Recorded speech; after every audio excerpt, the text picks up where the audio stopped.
खर्च पर की गई है, जनता के पैसे पर की गई है। लल्लन सिंह के मंत्रालय द्वारा ऑर्गेनाइज रैली है और ये पूरी तरह सरकारी पैसे का दुरुपयोग है।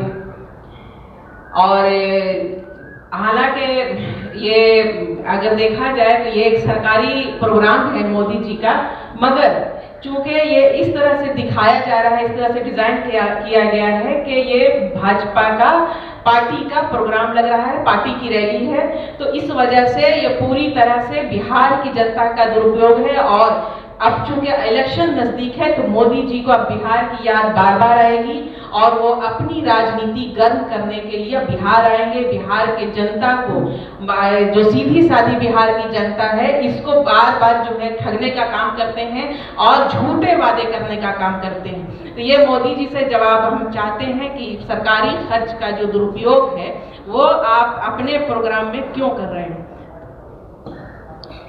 धन्यवाद। नमस्कार। और जैसा कि मैडम बताई कि आज हम लोग मोदी जी के बिहार दौरे पर अपनी जनसुराज की तरफ से प्रतिक्रिया देने के लिए आपके समक्ष हैं। जनसुराज इस पर अपनी निंदा व्यक्त कर चुका है, फिर आज भी हम लोग उस घटना की निंदा करते हैं।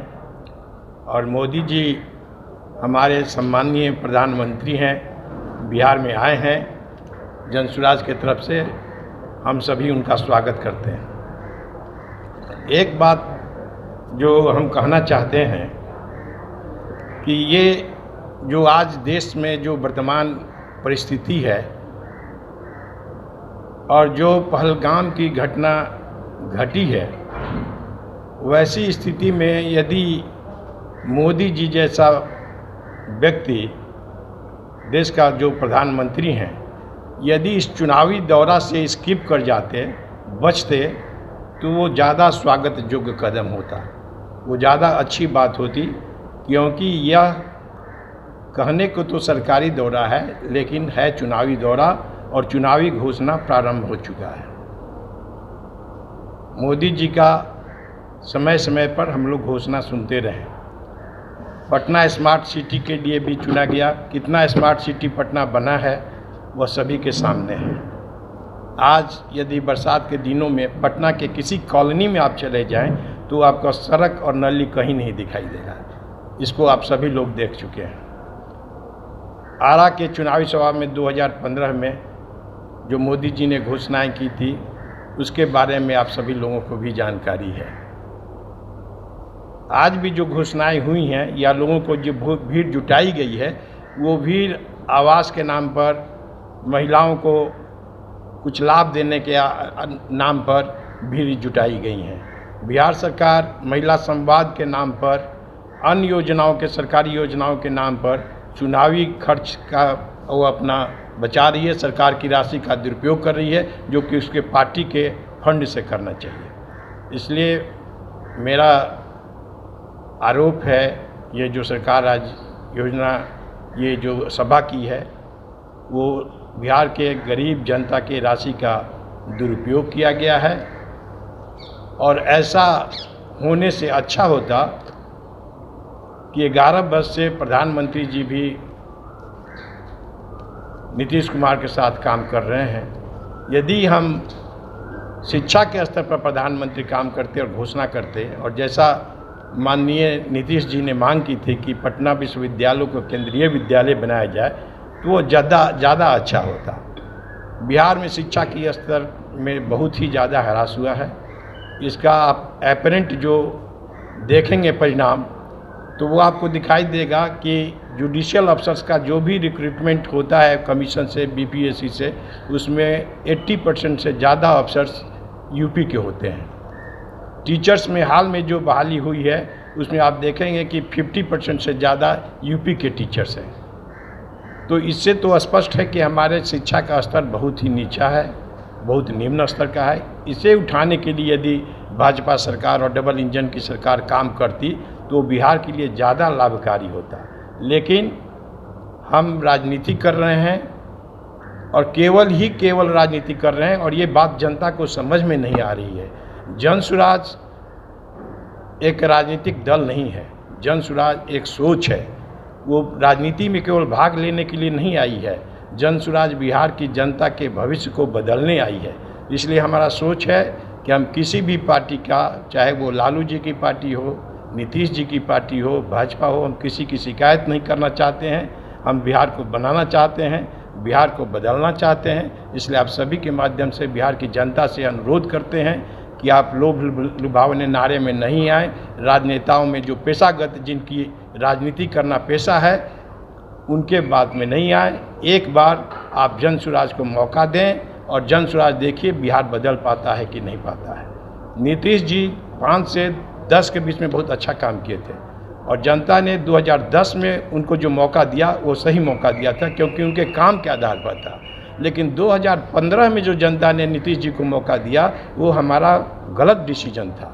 वो इसलिए गलत था कि नीतीश जी उनके साथ गए थे जिसको वो जंगल राज कहते थे। लेकिन जनता ये बात समझ नहीं पाती है और किसी को 15 बरस, किसी को 20 बरस आँख मूंद कर जातीयता के आधार पर, ग्रुप के आधार पर बिहारी जनता काम करती है, जिसका नतीजा है कि इतने 75 वर्षों के बाद भी जो बिहार एक बार किसी श्री कृष्ण सिंह के शासन में बेस्ट गवर्नड स्टेट था, आज वर्स्ट गवर्नड स्टेट हो गया है। इसलिए हम आपके माध्यम से जनता को कहना चाहते हैं कि जगिए, समय को पहचानिए, नेता को पहचानिए और जन स्वराज को एक बार मौका दीजिए।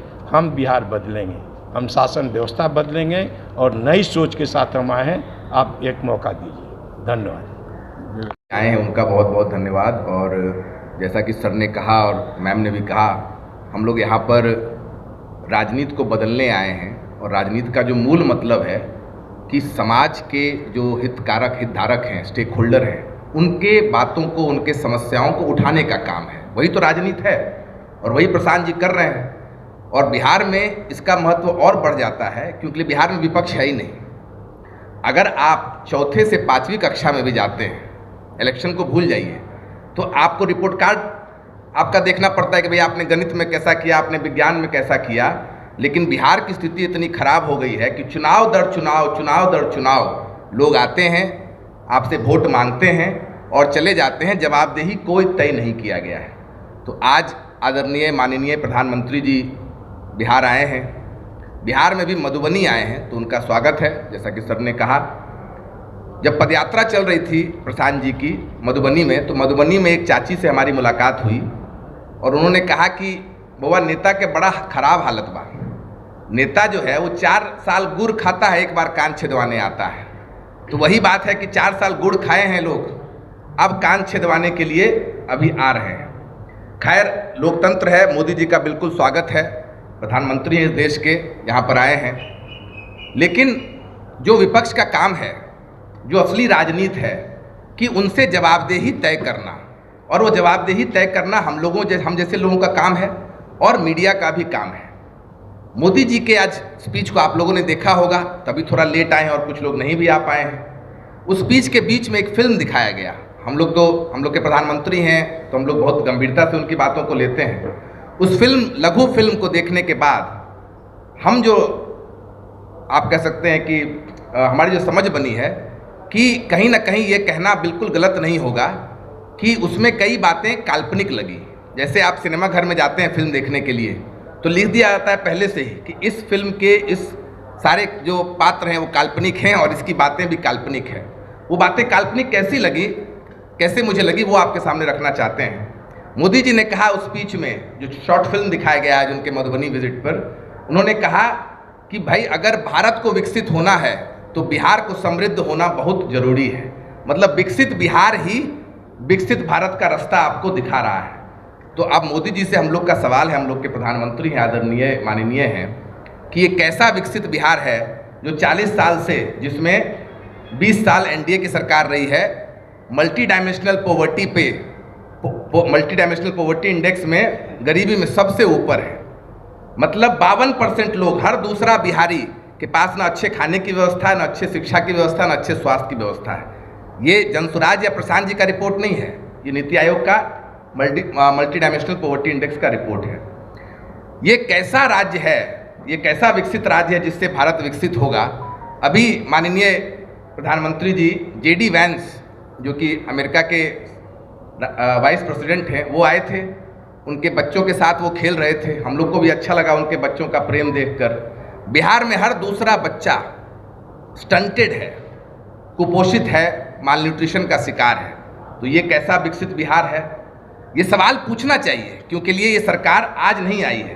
पिछले 10 साल से केंद्र में है और पिछले 20 साल से एनडीए सरकार यहाँ पर है। माननीय प्रधानमंत्री जी पंचायती राज दिवस मनाने आए हैं, बहुत स्वागत योग्य काम है।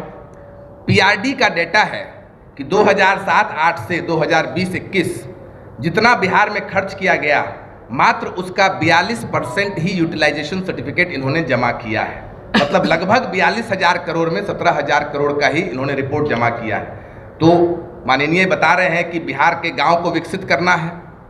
तो अगर गांव का विकसित करना है गांव को, तो ये कैसा गांव विकसित हो रहा है कि जो पंचायती राज का बजट है वही पूरा खर्च नहीं हो रहा है।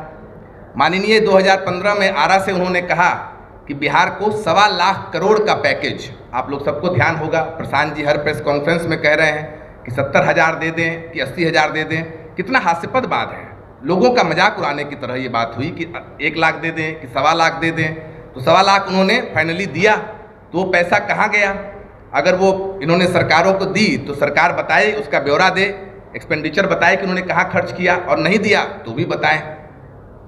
दूसरा, उन्होंने कहा था कि 2022 में सभी किसानों का इनकम डबल हो जाएगा। उस पर भी कुछ बात वो बताते, हम लोगों ने पूरा स्पीच सुना। किसानों के इनकम पर उन्होंने कोई बात नहीं कहा। फिर उन्होंने कहा कि सबको घर मिल रहे हैं। तो अगर आप आगे का सिलेबस बता रहे हैं तो जो पिछला पढ़कर आए हैं उसका भी तो रिपोर्ट कार्ड दें। जो उन्होंने कहा था कि सबको पक्का घर और हर घर जल मिल जाएगा 2022 तक, उसका रिपोर्ट कार्ड क्यों उन्होंने नहीं दिया जब वो आए? तो फिर जैसा कि सारे साथी हम लोग के कह रहे हैं कि आतंकवाद का खात्मा हो गया, डिमोनेटाइजेशन भी हो गया इसके बाद भी, लेकिन अभी भी हम लोग देख रहे हैं कि आतंकवाद की जड़ें बहुत मजबूत है। अब आ जाते हैं कि मोदी जी ने आज फिर कहा कि शिक्षा की बात उन्होंने कही। बिहार शिक्षा में नीचे से 4थे नंबर पर है। तो अगर बिहार शिक्षा में 4थे नंबर पर है, बिहार के बच्चे पढ़ेंगे नहीं, बिहार के बच्चे अगर कुपोषित रहेंगे तो बिहार कैसे विकसित होगा? और बिहार विकसित नहीं होगा तो भारत कैसे विकसित होगा? जो इनकी सरकार ने ही, मिली जुली सरकार ने कास्ट सर्वे किया, कास्ट सर्वे करके इन्होंने रिपोर्ट जारी किया। प्रशांत जी हर कॉन्फ्रेंस में कह रहे हैं कि जो कास्ट सर्वे का रिपोर्ट जारी किया, पहले तो इनको खुद पढ़ लेना चाहिए था। उसमें निकल कर आया है कि 7% ग्रेजुएट है मात्र बिहार में, और 1% से कम पोस्ट ग्रेजुएट है। ये चिंता का विषय तो है ही। उससे ज़्यादा चिंता का विषय है कि जिस बिहार में 85% से ज़्यादा लोग अति पिछड़े दलित समुदाय से आते हैं, ओबीसी वर्ग के हैं, ईबीसी वर्ग के हैं, वहाँ पर 5% से कम लोग 12वीं पास कर रहे हैं। तो अगर 12वीं लोग पास नहीं कर रहे हैं तो आरक्षण का फायदा कैसे उठा पाएंगे? और कैसे बिहार विकसित होगा? बिहार विकसित नहीं होगा तो भारत कैसे विकसित होगा? पिछले 1 साल में 18 ब्रिज बिहार में कौन देगा? और जो ये घोषणा हुई है, मैं क्यों बोल रहा हूँ कि मनोहर कहानी की तरह है। थोड़ा बात तीखा लग सकता है, लेकिन ये मनोहर कहानी की तरह इसीलिए है कि जैसी घोषणाएं ये कर रहे हैं वैसी घोषणाएं पिछले 10 साल में माननीय ने कई बार किया है। इन्होंने कहा कि मोतिहारी के चीनी मिल से जो चीनी निकलेगा उसका चाय पीने के बाद ही वोट मांगने आएंगे, पर फिर भी कई बार आए। उन्होंने 2019 में पताई मुजफ्फरपुर से कहा कि मुजफ्फरपुर का एयरपोर्ट 2023 की दिवाली में बन जाएगा। तो 23 का दिवाली तो मन गया, 24 का भी मन गया, अब 25 का मनने वाला है। अब मुझे लग रहा है कि 30 के दिवाली में फिर से आएंगे और बताएंगे कि अब मुजफ्फरपुर का एयरपोर्ट खुलेगा। भागलपुर का एयरपोर्ट भी नहीं खुला है, पूर्णिया का एयरपोर्ट भी नहीं खुला है। ये सब आपको हम क्यों बता रहे हैं? ये इसलिए बता रहे हैं कि अगर एक बच्चे को 4वीं से 5वीं जाने के लिए परीक्षा देना होता है और रिपोर्ट कार्ड उसका देखना होता है, तो एक भारत जैसे देश का और बिहार जैसे राज्य का जहाँ 13 करोड़ लोग रहते हैं, और माननीय आकर नए नए उद्घाटन, नए नए घोषणा कर रहे हैं, तो पिछले घोषणाओं पर भी तो जवाबदेही तय होनी चाहिए। विपक्ष का काम यही तो है कि जवाबदेही तय करे, और विपक्ष का काम है और जनता का काम है। अब आपको कुछ चीज़ें और बताएं कि जो कास्ट सर्वे इन्होंने किया उसमें 94 लाख गरीब लोग थे, उनको 2 लाख देने की बात थी। जो बिहार के लोकप्रिय और लाडले मुख्यमंत्री हैं, उससे आदरणीय माननीय को पूछना चाहिए कि भाई 94 लाख को क्या आपने 2 लाख दिया कि नहीं दिया? पूछना चाहिए कि नहीं पूछना चाहिए? इन्होंने कहा कि 50 से 65% रिजर्वेशन कर देंगे। उस पर क्या बातचीत हुई। आप लगा लीजिए कि ये बिहार कैसे विकसित होगा। ये सब आंकड़े आपके लिए आंकड़े होंगे, लेकिन हम लोग इसको जी रहे हैं। जहाँ पर 36% लोग, मतलब 10 में से 4 आदमी 6,000 रुपया से कम कमा रहा है। बिहार विकसित राज्य कैसे होगा कि मात्र 100 में से 4 आदमी 50,000 का मुंह देख रहा है। तो मैं आखिर में इस बात को कहूँगा, और इस बात को मैं व्यक्तिगत रूप से कह रहा हूँ, जनसुराज की तरफ से नहीं, व्यक्तिगत रूप से, क्योंकि हम लोग यहाँ राजनीति करने नहीं आए हैं, राजनीति की दिशा को बदलने आए हैं। हम लोग का कोई राजनीति में नहीं है कि भाई बिहार की जनता को मूर्ख समझना बंद करे, सरकार की जवाबदेही बने, और ये लाभार्थी कह के बिहार की जनता के डिग्निटी पर ठेस न पहुंचाए। अरे लाभार्थी तो यहाँ की सरकारें हैं, बिहार की जनता के पैसे से हेलीकॉप्टर में घूम रहे हैं, बिहार की जनता के टैक्स से सभाएं कर रहे हैं, बिहार की जनता के टैक्स से चुनाव प्रचार कर रहे हैं। तो जो बिहार की जनता के माध्यम से आपके कोष भर रहे हैं, उसको आप लाभार्थी कैसे बोल रहे हैं? वो तो उनका हक है जो उनको वापस मिलना चाहिए, और उस हक में भी 1-2% हक आप दे रहे हैं, 80 से 90% आप हक मार रहे हैं। और फिर आप 4 साल गुड़ खाने के बाद अगर एक बार 4 साल गुड़ खाने के बाद एक बार अगर आप कान छिदवाने आ रहे हैं, तो हमारा और आपका नैतिक कर्तव्य बनता है कि ये सवाल उनसे पूछा जाए, चाहे वो माननीय है, आदरणीय है, उनको ये बात तीखा लगे कि वो बिहार आए हैं, इसका स्वागत है। लेकिन बिहार से जाने के पहले, या बिहार जब अगली बार आए उससे आने के पहले, बिहार की जनता को इन सब सवालों का जवाब, पिछले घोषणाओं का रिपोर्ट कार्ड दें, ताकि अगली घोषणा जो करे उस पर विश्वास किया जाए। बहुत बहुत धन्यवाद।